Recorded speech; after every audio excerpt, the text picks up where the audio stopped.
Hi, friends, and welcome to All the Things TV with me, Tiffany Jo Baker, where our heart is to help you grip God's grace, use your gifts, and get your goals, even in your mess and mission. Join us now for this episode of Season 2 of the podcast, where we talk about different areas that we may be on the struggle bus, so you can struggle less and succeed more and do all the things you've been called and created to do. Hello, y'all, and welcome back to All the Things TV with Tiffany Jo Baker.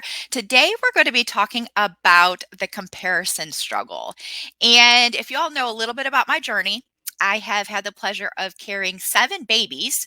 5 of those were surrogate babies, which included 2 sets of twins. So this is a struggle that is really near and dear to my heart because all of our journeys look different. We can compare our bodies. We can compare our pregnancies. We can compare our husbands. We can compare what 40 looks like on her and what 40 looks like on me. And it's never going to be the same. And in the process, we lose out on a lot of things. And a lot of things are stolen from us when we compare. But it's so easy to do. A woman walks into the PTA meeting. She walks into church. And unknowingly, we automatically will do this up and down. We'll look her up and down and then start making assumptions about her life and comparing it to our life. I don't know how or when that started, but the struggle is real. So today I wanted to bring on one of my new friends, Heather Creekmore, to talk about this because she has a couple books on this topic. Her newest one is The Burden of Better: How Comparison-Free Life Leads to Joy, Peace, and Rest. Heather, thank you so much for joining us today. It is my pleasure to be here. Well, y'all, you might recognize her face or you might recognize her voice. She has been featured on things like Fox News, Huff Post. But if you are a Netflix binge watcher like myself, you may have seen her as one of the guests on the Netflix star show, Nailed It. I just love that so much. I feel like that's my life. I feel like it really is. It's like a representation of my life. Yeah. So I think we would so be friends if we lived next door to one another. So I'm excited to jump into this with you. And if y'all don't know Heather personally, these are some of the things that those close to her might say. Her husband would say she's fun. Her kids would say she's silly. Her parents would say she's accomplished. Her clients would say she's honest, but in a nice way. Her friends would say that she's busy, and she would say that she's always juggling. Mm-hmm. I feel that. That. Well, Heather, let's just jump right in. What led you to this comparison arena, to speak and write on it, deal with it? Was there like a moment, a catalyst, a story?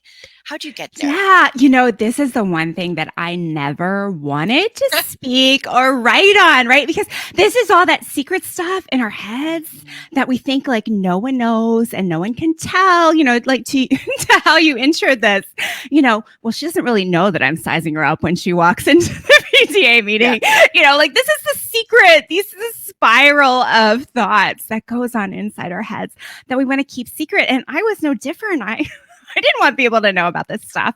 But my journey really began with a struggle with body image. And I was born in a Christian home, raised in the church. I knew the Bible. I knew I was fearfully and wonderfully made. I knew God looked at my heart. And yet I still struggled with disordered eating and constantly wishing that I had a better body and trying to do all the things to make that possible.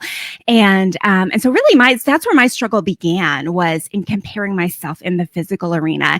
And I'm sure I was comparing myself in all the other arenas as well. But I would say that's the arena where I felt maybe like I was not doing the best, right? That was the arena where I'm like, okay, there's a new diet. I can try this and then I will achieve that. And, so I was really pretty consumed with this struggle. And when I was in my my late 30s, God kind of showed me that my struggle wasn't really what I thought it was. My struggle wasn't about my body at all, and started to do a work to set me free from my body image issues. Mm. And then kind of gradually started to show me how, oh, hey, Heather, this area you compare yourself in, and this area, this is all the same struggle. You're just doing it in a different arena. And so that's really how my journey began. And I found the more I write and speak and podcast and share my story honestly, the more women I have saying, oh yeah, me too. Like, oh, I'm so glad you think that way too. I thought I was the only person that had that kind of crazy stuff going on in my head. So there's been a lot of freedom in being able to share my story and help other women know that they're not alone. That is so cool. And I love to hear how God speaks to other people. Like for you, he's like, hey, Heather. Yeah. You. Like, I love that because he's just such, he gets our attention. He's such a personal God Amen. and is so gentle Mm-hmm. when he corrects us because Mm-hmm. he has so much better Yeah. for us than what we're currently living. Amen. And that's a part of what this podcast is really helping us to not struggle as much Mm-hmm. and take a shorter ride on the struggle bus. Right. I love it. So, one tactic for dealing with comparison that we often hear about is really focusing not on what we aren't, but on the Mm-hmm. uniqueness of how God Mm-hmm. made us, which is very valuable, very helpful. But this newest book of yours kind of takes a different angle to Yeah. comparison. Can you share a little bit about that? Yeah, I mean, I think the whole like we're all special snowflakes thing runs out, right? Like there's a line from the Incredibles movie where Mom Incredible, I can't remember, Elastigirl, I think her name is, like she says to her son that he can't run track because he would be too fast, right? And she says something about, but you're still special. And he's like, Mom, everybody's special. And if everybody's special, then no one's special. And I think, that's where that illustration, that like meme kind of falls short, right? And I think the same with like the whole, like, don't compare your behind the scenes with someone else's highlights reel. Yeah, that's true. But what if my behind the scenes like is worse than your behind the scenes? Like literally, like what if your biggest struggle in life is a child rebelling and my biggest struggle in life is, some addiction or, like there's just no comparison, right? And so I think a lot of the tactics that we are given to stop comparing aren't really tactics that get us out of the actual pit of comparison. They're just kind of strategies for diverting, right? Like, or I call them Jedi mind tricks, right? Like just like, think really hard about how happy you are for her. Like I've read that one, right? Every time you want to compare yourself, you say, I am happy for you. It's like, yeah, okay, you can say that with your mouth and your head, but if that's not where your heart is, something else is going on. And guess what? That's what God looks at, the heart, right? And so really where I go in my book is the first part of the book is all about the actual dangers of comparison, because I think we trivialize them. Yeah. We say that comparison is the thief of joy. And when you picture that kind of thief, I kind of think about like the guy in like a ski mask, like swiping Amazon packages off the front porch. Mm-hmm. It's like, okay, that's not good. I'm kind of ticked off that you stole something from me, but it's not, it's fixable, right? But the Bible tells us that our enemy comes to steal, kill, and destroy. Like the thief is actually so much bigger than that little swindler, right? And so what I like to do is, and through my book, I could talk about just like all the dangers of what comparison is actually doing to us, what it's doing to our relationships, what it's doing to our marriages, what it's doing to friendships, and then just what it's doing personally in our relationship with God, right? Because a lot of what we like to call comparison, because that's like a nice word, like that's a safe word, but a lot of what comparison is really stuff that God talks about all throughout the Bible, like envy and jealousy and pride and covetousness. And like, these are things that Jesus had to die to save us from. And it's really comfortable for us to be like, teehee, I have a hard time with comparison. Yep, everyone compares. Yeah. But I think God takes it a little bit more seriously than that, right? There's a passage, I think it's in Galatians 5, where there's this like list of sins, and it's like sexual orgies and sorcery. And right in that list is envy. And I was like, whoa, wait a second here. Those other things are pretty serious. But when I'm kind of upset because that girl has a better body than I do, and, I kind of wish I was her, I wish I looked like her, and I'm kind of having mean thoughts about her because she wears a smaller size than I do or whatever, like all of those things, again, those secret things that happen in our heads, like what we're really doing is we're envying and we're breaking the heart of a God. And so the book kind of goes into that in a very grace-filled way, and I think a funny way too. I try to bring humor to everything so the medicine goes down a little easier. But then the last part of my book is all about grace, because I really think that our biggest problem with comparison is we have a shallow understanding of how deep God's grace is and how it impacts every single area of our lives. And yeah, so I try to offer something different. Oh, I love that. I love the grace angle. That's so huge. So for somebody who's watching right now, who's like maybe heard about what grace is, has thought they understood what it is, could you give maybe a simple definition or understanding of what grace is? Yeah. Well, grace is really undeserved favor, right? Like God gives us his grace and that we didn't do anything to earn his favor, his acceptance, or his love. And yet he gives it to us anyway. But just like I said, I grew up in church. And so my understanding grace was always like, I need grace to be saved, right? Amazing grace. Grace is for salvation. And so grace will help me out when I die and get to heaven, right? Like, thank God for his grace then. But in writing this book, I was able to dig into 4 different kinds of grace that are actually alive and at work in our lives today, in the life of the believer. And the first one is that saving grace. But beyond that, God's grace is part of our sanctification process, right? Like the ways he takes us on journeys where we learn lessons that maybe we didn't actually want to learn. but the ways that he puts things in our lives to sharpen us and make us a little bit more holy, maybe a little bit more like Jesus through these experiences, that's sanctification, and that's a grace.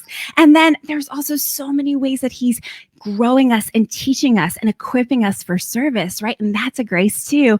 And then there's the hard times, right? The times of struggle, the times of serious pain. And it's his grace that's there to sustain us through those times. So I get into all 4 of those kinds of grace. I'm in the book. Oh, so good. So you do in the book, you also kind of give the first part is about what the comparison filled life looks like versus the grace filled life. Could you just quickly kind of give us a little bit of what, because some of us were probably like, I don't maybe deal with comparison. I don't necessarily deal with envy. We might think we don't really deal with it, but maybe give us some symptoms are, what it might look like for both sides. Yeah. So, the comparison-filled life, I like to say the life of, or the ladder of comparison has no top rung.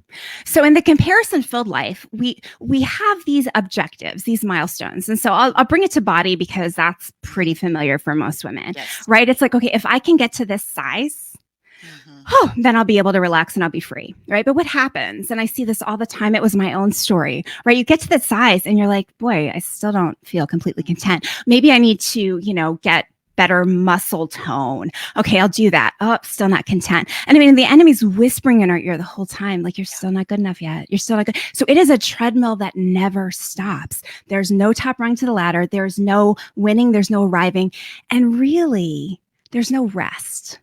So like if you think about the world of dieting, right? Like why does anyone go on a diet? You go on a diet because you think at the end of the diet, whenever it's over, whenever, you've met your goal, you think you'll be able to rest, right? You believe like it's that carrot of rest dangling on the edge of the stick is what we chase, right? Because like, oh, it would just be so nice to just be able to eat normal and relax and not worry about my weight anymore. So I'm going to go on this diet and then I'll be able to rest. Okay. And that's the comparison filled life, because what happens, you never get there, right? Like you get to that goal and either, you get to that goal and woo, now I can finally eat. and then you start the yo-yo process, right? Yes. Or you get to that goal and like I said, you're still not content. You still feel like there's something missing, right? But the grace-filled life is the life of peace, joy, and rest. Like when we can look at our bodies and say, okay, God, I am trusting that you made me 5'6" and weighing not anywhere close to what a model weighs, Yeah. because Yes. your purpose for my life Yeah. is something different than modeling. Mhm. Right? I am trusting that you have equipped me with everything I need physically, as well as emotionally, mentally, all those things too. Yeah. But physically, just talking physical, I can trust you that you have given me everything I need physically to Mm. accomplish your goal for my life. Mm. And okay, yeah, maybe there's a couple pounds you want to lose or whatever, but I don't have to go crazy rushing after goals, because I think when I reach that goal, it'll give me rest or it'll satisfy me. I know my satisfaction is found in you alone. And therefore, I can have peace and incorporate that peace in even my decisions about food. Like, I don't have to do anything severe. I know that I've got time. My worth has already been settled. My identity has already been settled. My value has already been settled. Like, I'm already accepted and completely loved in Him. And I can think about my body and really my whole life through that lens. And it just offers so much freedom. Oh, so good. And you had so many good declarations that you said that we can speak out and get to that place where we can rest in Mm. how God made us, who He made us, and what He's Yeah. called us to do, and that it all works together. I love that not striving, not hustling, Mm. but enjoying the journey step Right. by step by step. Right. Well, is there a verse that is maybe one of your favorites or you've clung to that deals with the comparison struggle? Yeah, so it's like the weirdest verse. No one's ever probably going to give you a verse from Jonah when you ask for their favorite No, I don't verse, think so. right? So hey, I'm special in that Yes, way. yes. But no, there's a verse in the book of Jonah. It's after the whole whale thing. Okay, but Jonah 2:8 says, "Those who pay attention to vain idols forsake all hope of steadfast love." Mm, And as I look at my life and the comparison struggles and the body image struggles, like, a lot of what I thought would satisfy me, the things I chased after, the things I thought I had to have in order to, feel good about myself or feel like I was successful or, feel like I was valuable, really, right? All of those things were vain idols, Tiffany. I mean, yes. they were chasing after a dress size, Mm, chasing after, more Facebook followers, chasing after all these different things. Every time I got to that destination, it let me down because they were vain idols. They did not give me what they promised. And that's what idols do. They trick us, right? yeah, They say, hey, get over here and everything will be wonderful. And it's like, no, only Jesus yes. can satisfy us. Mm, And so the verse, those who pay attention to vain idols mm, forsake all hope of steadfast love. And mm, that just like got me right yeah, where it counts in the heart, right? Because yeah. it's like, really what I desire through all these things is I just want people to love me, Mm, right? Like, I just want to be loved. I want to feel love. And so we chase that smaller size. We chase that better career. We chase that better home. Like, I've got to have an HGTV home, or I need a marriage to be better. Like, we chase all these things, and they're not necessarily bad things. But when we put them in the place of Jesus and chase them thinking we'll find fulfillment there, what mhm, we're really doing is we're forsaking the one who's already said he loves us unconditionally, mm. right? That idol stands in the way of our relationship with Him, and we forsake our hope of steadfast love. And so anyway, that's the verse that's a constant reminder for me to stop Oh, chasing idols. so good. I'm going to need to go back and revisit Jonah. Who Yeah. knew? Who Who knew? knew? Oh, so good. Well, Heather, our time has gone by quickly, and I think we could talk for a long time about this. And I'm sure people who are listening to this or watching it are going to want to know more. So, where's the best place to find you and your book? Yeah, comparetowho.me is my website. I have a free walking download to lose the weight of comparison and a body image quiz if that's something you're interested in. And through comparetowho.me, you can find my books and my podcasts and all the things. Wonderful. Well, thank you so much for joining me today. My pleasure. All right, y'all. Thank you for being here again. And if this message spoke to your heart, share it with somebody who needs to know about the grace filled life, too. Thank you for joining us, and we'll see y'all next time. Well, friends, thank you for joining us today on All the Things TV video podcast. If you enjoyed our time together and are taking away a nugget that has inspired your soul and success, would you share this episode with a loved one who could use it too? And if you haven't already, take a moment to rate and review the podcast and help me spread soul care and dream care. Until next time, I'm Tiffany Jo Baker, a 3-time surrogate and strategizer who loves to help you birth your God-given dreams. Now go do all the things you've been called and created to do with the grace and gifts God has given you.